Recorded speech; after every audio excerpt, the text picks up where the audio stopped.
verirdi burada. Heç olmasa qardaşım bir dəfə Elə o eləməsin. Sahilə ilə Gəlib anası deyərdi ki, qoymadı. bəli, mənim qardaşım günahkardır. Yaxasını çəkərdi qırağa. Rəşad Sahilə artıq neyləsin? razılaşmışdı. Gülxanımla barışıb oturmuşdu uşaqları. Sahilə, sahilədir, qardaşım başa salır ki, gizlən, gedmə. Analarıdır. Onlar ona başa salmalıdırlar ki, ya gedər bu bizim uşaqlar, bizim namusumuz, bizim gələcəyimiz, bizim qanımız var orada. Heç kəs bunu başa düşmək istəmir. Barışıb oturmuşdu uşaqları. Sahilə, sahilədir, qardaşım başa salır ki, gizlən, gedmə. Analarıdır.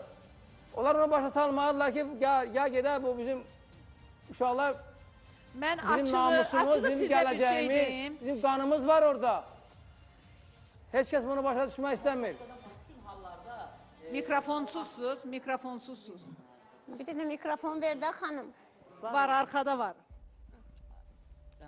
Bütün hallarda o qadın istəsə də istəməsə də mən tərəfdarıyam ki, Sehran müəllim hüquqi tədbirləri görsün. Çünki onda ata sevgisi yoxdur, o bəllidir. Amma hər kəs qanun qarşısında məsuliyyətini başa düşməlidir. Yəni o nə qədər günahkardırsa, elə ata da o qədər günahkardır və o qanunlar qarşısında cavab verməlidir. Yoxsa kim harda gəldi, kimdən görüşür, heç orada uşağı götürmək üçün Fərid bəy gəldilərmi? etibarnamə verməlidir bu qadının o. Verəcək öz başınadır Gülxanım. Öz başına deyil, Rəşadın dediyinə.